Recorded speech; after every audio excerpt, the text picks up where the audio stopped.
Happy Monday, and welcome to another episode of Healing with Sonia. Sony, Son, Sanja, whatever you want to call it, you can call it.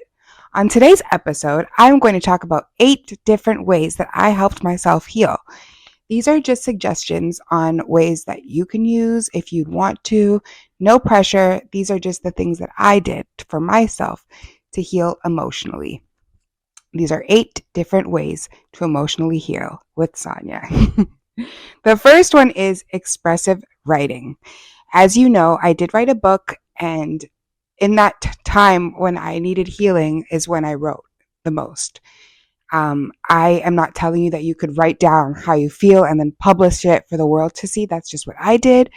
But expressive writing is such a way to heal. I think it's underestimated as well. Um, it's just you and the paper. Nobody really has to know about it. And you can literally write down your feelings and how you feel. You can burn it after. You could throw it in the trash. You could do whatever you want with it after. But I definitely highly suggest is to expressively write down how you're feeling in that day. And I'm sure that it could help. The next, number 2, is mindfulness and meditation. Mindfulness and meditation is something I did when I was in the rehabilitation center. I meditated twice a day for at least 5 minutes each, one in the morning and one at night. Meditating really helped me with starting my day, especially. I had a lot of anxiety at the time, and just getting to meet with people and stuff like that was a little hard for me, but taking the 5 minutes to meditate really helped in the morning and afternoon. You could just put on some slow music in the background if you want, or just be in complete silence. It's up to you. And that was something that really helped. I definitely suggest number 2 as well. Number 3 is connect with nature. This is something that I still do to this day. I have 2 small dogs, and they need to go for walks every day. So that kind of gets me out of the house even when I'm feeling depressed or stressed out. I don't really have a choice but to walk these dogs. So that has helped me in so many different ways. It's just a great way to get out of the house and go outside and connect with nature, in all honesty. If you don't want to go for a walk, you could go to your backyard or on your porch, or just stand outside and feel the air. And just remember that you are able to just have that peace and sense of quiet if you need it. And just connect with nature.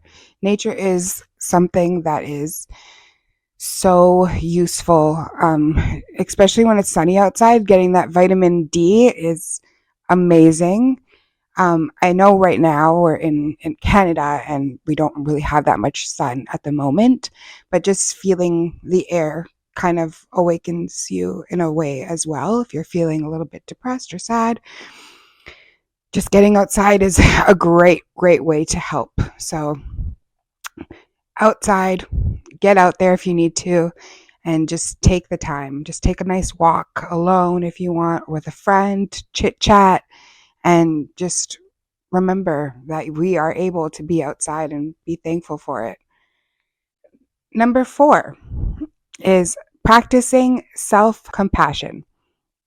Self-compassion is treating yourself with kindness and understanding, making sure that you don't have to force yourself to go somewhere that you don't want to go, or just know yourself, knowing what you like, what you don't like, and catering to that, not forcing yourself to do things that you don't want to do, not being the perky, happy person that people need you to be 100% of the time if you don't want to be.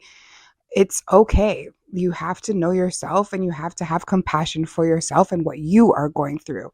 Always make sure to put yourself first, because if you don't help yourself, how are you supposed to help others? Practicing self-compassion, very important. Number 5 is seeking help from family, friends, or even a professional. Talking to a professional, if you can, if you have the means to, is a wonderful thing. Speaking directly to a therapist or someone is important if you're suffering. You should not be keeping it in. You should definitely be speaking to a friend, a family member, anyone. And I think I said this in my first video. This is very important to actually let it out. Once again, in creative writing, if you don't want to, um, if you don't want to seek professional help, if you don't want to, you can talk to your family members or a friend, anybody that you can trust. Praying, I pray a lot. It's just between you and the Lord at that point. So no one has to really know your business if they don't want them to. But this is a very important one, not to keep it in. Do not keep any of your problems inside, because it will just ball up and turn into something way more chaotic in the long run. So let it out. Speak to a professional, speak to a family member, speak to a friend. Either one. The next one is number 6, and that's creative outlooks. This is something I also do, which is music. It could be music, it could be dance, it could be art, drawing. Any of these things are a great way to heal as well. I personally really like dancing, not in public most of the time. It's in private by myself, alone, listening to music to blaring high, just sticking in my headphones and just dancing and singing on the top of my lungs is the best stress reliever. Let me tell you, like, music is a way to my soul, and it always has been. Ever since I was younger, I would listen to music and it would always make me feel better. Just turning it on, blaring it as loud as it could possibly go, and just letting it out. Just letting it all out. Number 7 is setting boundaries. Now, this is something that is important, like setting healthy boundaries for your own well being. If you don't want to do something, don't feel pressured to do it. If you want to do something, you should do it. Um, if you don't want to talk about something, don't talk about it.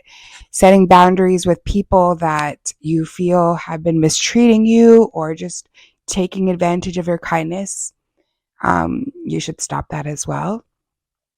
Stop trying to people please. This is something I tell myself. These are things that I'm literally tell myself. Stop people pleasing, because that is something that I have had to work on for the longest time. I am probably like the biggest people pleaser. I love to see people happy before myself, and that is just something that that's just how I've always been, but it is something that I definitely have been working on lately. And I still am, slowly but surely. I am trying to put myself first and making sure that, I'm putting me first and not nobody else. So setting boundaries is something that I'm still working on, and I'm still going through the healing process, probably the hardest one, to be honest. And the last but not least is gratitude. Oh my gosh, gratitude.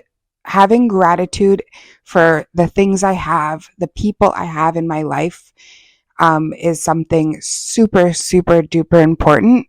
Having a gratitude journal, just so you could see, like, every day, something good that's happened to you every day. You could write it down, just things that you are grateful for every day. That is another thing. Family, friends, home, food in the fridge, dogs, electricity, like just the littlest things that you have in your life that you could be grateful for are something that you definitely, definitely need to see I think writing these down and seeing them is probably one of the best pieces of advice that I could give you, is having a gratitude journal. just because you are physically able to see all the positive things in your life, and it kind of helps eliminate the bad. If you only see the good, it kind of helps you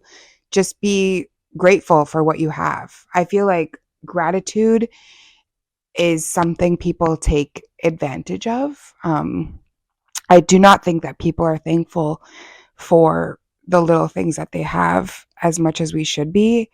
I feel like it's more of, I wish I had this or I wish I had that, not, oh, I'm so thankful I have this and I'm so thankful I have that. I'm so thankful I have my home. I'm so thankful I have my family. I'm so thankful I have my dogs. Just being thankful at this day and time is super, super duper important. And I cannot stress that enough. So be thankful for what you have, because in this day and time, it could be gone in a minute. And I'm sorry to sound bad or whatever the case may be, but being thankful is something that I am super, super happy that I've started to do. The gratitude journal is just something amazing. So that is something that you should really, really work on. Emotional healing. I hope they helped. I hope they helped. Out of all these 8 tips, let me know in the comments which one you think is the best, or if you've been doing them or not. If you have any questions, leave them in the comments. I would love to answer them. Um, I'm trying to say I'm less. Also, I'm starting to get the hang of this filming thing. I think I know where I'm looking right. I think I got the lighting right. Let me know. I have this little microphone. Hopefully it helps with the volume and the whatever else. I'm trying, guys. I'm really, really trying. So just let me know what videos, if you have any videos you want to see, let me know. And let me know if this has helped you in any way, shape, or form, or if you have any different tips on how you have healed. So that is all for today, and hopefully I'll see you soon. I will see you soon. I'm going to try to do 2 videos a week. So this is the first one for this week, and hopefully there'll be a second one coming very soon. There will be, not hopefully. There will be a second one coming soon. So that was it for emotional healing with San. I'm going to cancel, or I'm going to turn this off now. Thank you.